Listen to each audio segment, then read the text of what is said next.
Good morning. It is a beautiful day in Ella. We are in what is probably the most popular tourist destination for locals and also foreigners. And we know this because we unknowingly visited on a 4-day holiday, which is one of the most popular times. Hard to get a place to stay, but we actually have somewhere really great. It's called the Green Lantern, and it's just outside the core of Ella, which is great. It's away from the noise and it's in nature. We wake up to birds singing every morning and the most delicious breakfast. Now, the reason I chose this spot was actually for the breakfast. I heard that it was amazing. It had lots of fruit, which I love, but also a mix of Western and traditional Sri Lankan breakfast.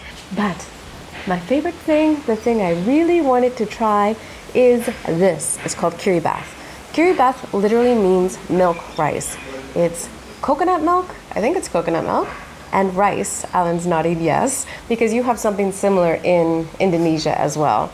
So it's basically like a rice pudding or like a rice cake. It's a little bit sweet. Now, some people do make it sweeter at breakfast and they also put like some jaggery or palm sugar on it, but I am all about savory. And so we have this chili sambal. Now, it's also common to eat this with curries, with a lot of different savory foods, treat it as your starch. This curry sambal is amazing. Sambal actually comes from Indonesia, Indonesian influenced by the immigrants that the Dutch brought in, but this curry is different than Indonesian chili curry. So it is actually made with chili, onion. They have this Maldive dried fish that's in it that gives it a really interesting umami taste, almost like when you add anchovies to things, and a little bit of lime. It is so delicious and it's not spicy. So basically, all you do is you put a little bit on here.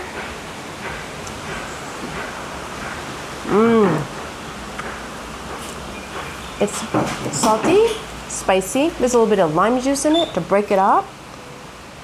It is so amazing. This is my favorite breakfast, I think, in Sri Lanka. I mean, I love all of the parathas and things like this. This is the most interesting thing. And even though Ella is a huge tourist town, that doesn't mean you can't eat traditional food here.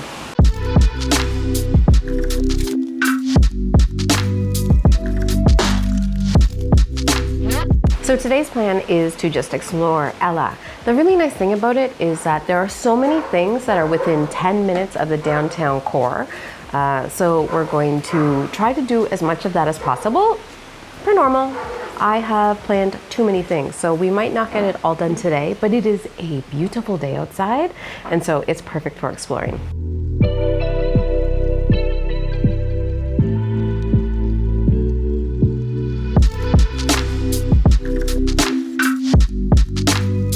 First up, we are headed into tea country. Now, we drove from Kandy to Ella on a bus through tea country, and it's gorgeous. Just the tea plantation, the farming, it is so stunning here. We're going to a spot called Lipton Seat, which is about an hour and a half away, more or less, and it's supposed to have fantastic views. Now, we rented a motorbike from our host here and he arranged it. It's $2,500 for the day, which is great, but what was even more impressive was they brought it to us with a full tank of gas. If you have ever rented a motorbike in Asia, you know they only give you a little amount and tell you where the gas station is. It's just enough gas to get to the gas station, but these guys said it's a full tank. When you bring it back, give us a full tank.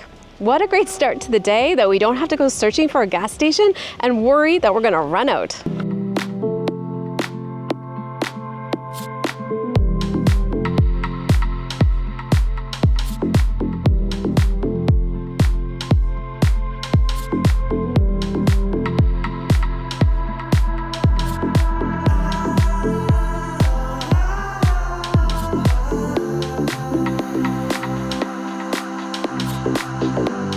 To be honest, I did not expect this road to be this rustic.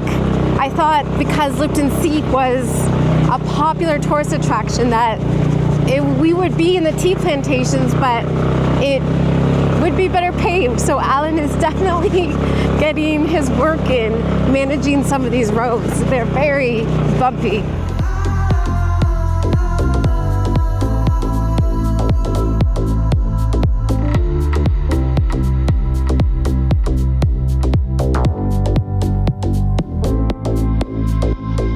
So we decided to actually stop. We still have 20 minutes to the top, but it has started to rain, and this view here is beautiful. May not be officially Lipton seat, but look at this.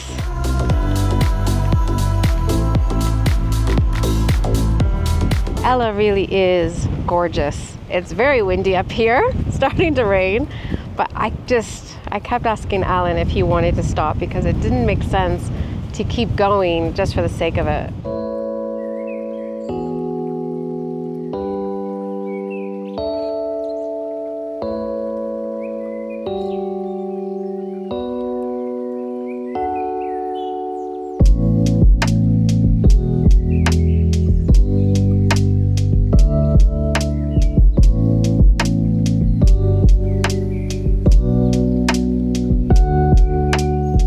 That was treacherous road for a motorbike, and he said he would have kept going, except just with the rain, not only was it bumpy, tons of potholes, lots and lots of switchbacks, but also it was getting slippery.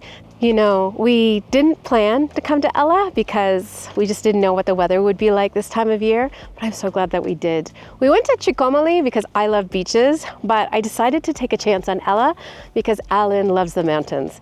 And driving through here on the motorbike was amazing, just experiencing the change in air and the smells, and it's so fresh here. And yeah, it's gorgeous. Definitely one of the most beautiful places I've been in a long time.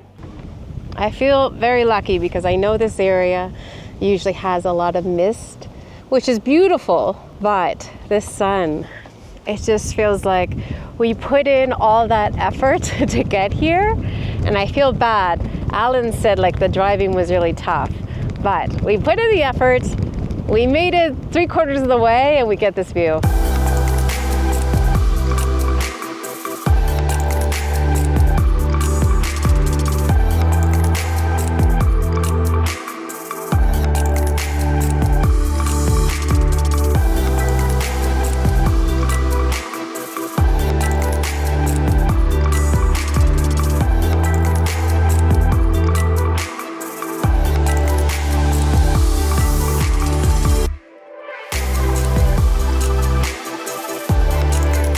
All right, so that was a beautiful sight, but very difficult to get to. We're both exhausted.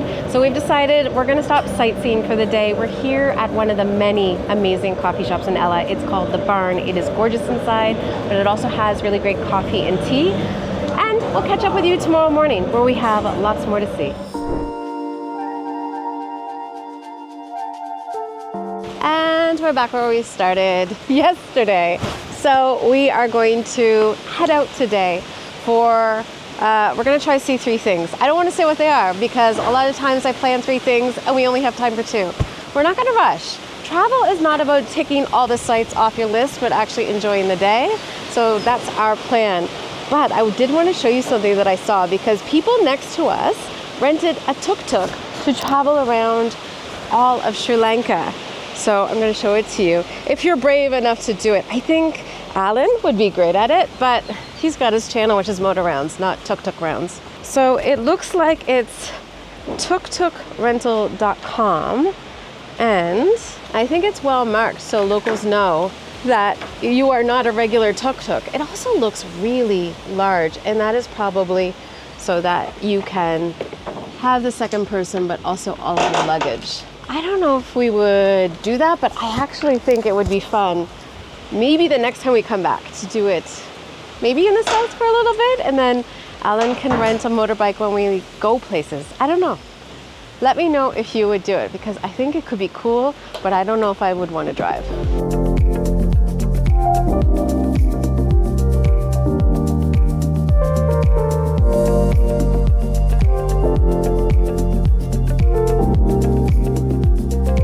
This place is busy, but as promised, you don't have to hike into it. It's on the side of the road and they've staged for everyone to go, which is fantastic. Now, the drive down here was absolutely beautiful. We are on the cusp of monsoon season, so this is the driest this region gets, and yet it's so lush and green. Right behind us, this is Ravana Falls, named after Ravana, who was the king of Lanka. And you might know him if you follow Indian folklore and the story of Ramayana. Now, there's a legend of these falls. They say that Ravana's brother and sister had their noses cut off, and so in revenge, he captured Princess Sita and he hid her in the caves behind these falls. I actually think you can go see these caves. We're not doing that today, but it's something you can do. You can also swim at these falls, but people say it's very slippery. So I think it's probably better to go swim at one of the many other waterfalls. So this is the driest it will be. In a few weeks, it's going to be monsoon season, and these become one of the widest waterfalls in Sri Lanka and are supposed to be really impressive.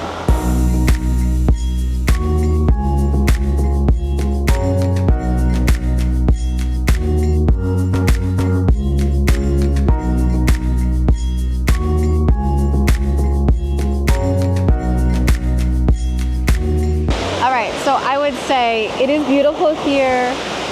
The closer you get to the waterfalls, they almost seem less impressive. Maybe it would be spectacular during monsoon season.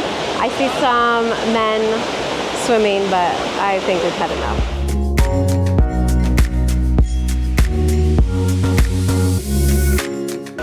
That was nice. I think it was a nice stop, just 15 minutes outside of town, but it's time for a cold drink. It's time for king coconut here in Sri Lanka.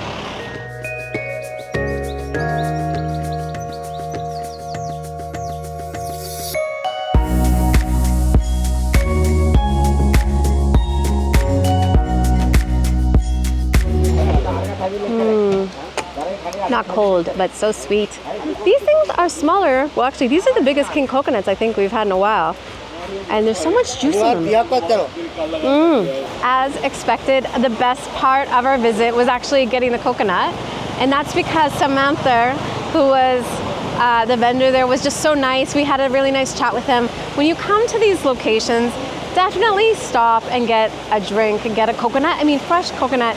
It was 250 rupees each for that coconut, which was a deal. And as soon as we drank it, it had so much juice. I feel like it was like a liter of juice in that, don't you think? Like a liter. It was a lot. Then he offered to cut it open, except Alan wanted to do it, and then like carved it out so we could eat all the coconut. It's such a deal.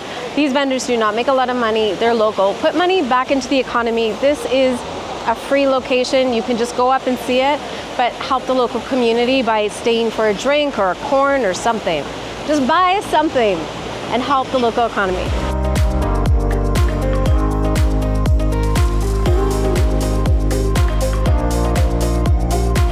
All right, so Alan is just experimenting with a new camera angle for his channel. And so I thought I'd tell you, we are headed now to Nine Arches, which is probably the most famous tourist spot in all of Ella. It's the big bridge that has 9 arches that the train comes over. It's supposed to be one of the most beautiful journeys. We are hoping to get there for the 3:30 train. I don't know if we're gonna make it, but if not, we're gonna check out the train tracks anyway because it's supposed to be beautiful. And I'll have more on the train later because we are finally gonna get a chance to take the train. It's gonna be spectacular.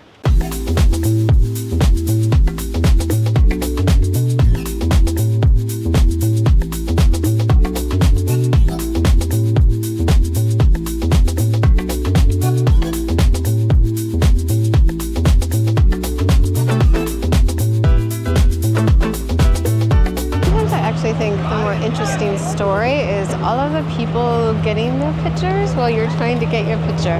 Like, this is really what it's like.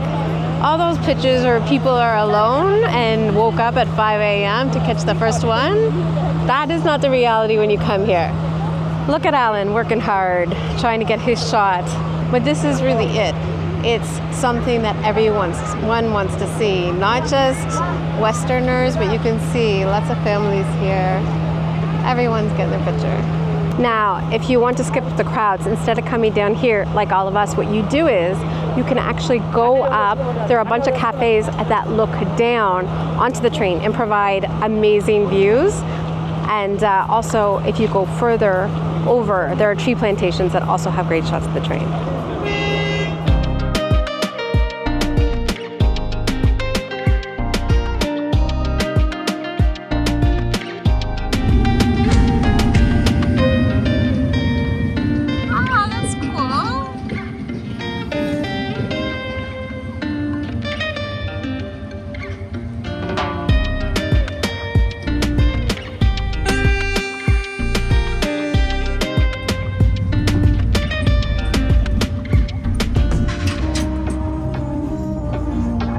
So that was pretty hectic for 5 minutes just to catch the end of this, but I'm so glad that we did. Part of the reason we really wanted to see it is that tomorrow we are leaving Ella and we're heading back to Colombo on the Ella Odyssey. So this is a tourist train that has 9 different stops, like photo stops. This is one of the stops, so even if we had missed it today, we would have seen it tomorrow. It's supposed to be fantastic. After a month of taking the government buses, the private buses, the crazy light buses, we are finally taking the train, and I really want to thank Green Lantern, our host here, because we would have not known it was possible without him telling us and double checking that there were still seats. So we are going to head for dinner. I'm not going to share dinner with you, but here I will put a QR code. It will include all of our favorite spots that we ate, places that we went in Ella, because we challenged ourselves to go to a different place every night. So we have best service, that's Rocky Cafe. Best Wi-Fi, that's the Barn. Best Indian food, Dosa Cafe. And other places that just really surprised us. We had a really good time. For being a tourist town, having tourist food, actually the food here is pretty good. But I will share all of that on my website, and I'll see you tomorrow as we take the Ella Odyssey.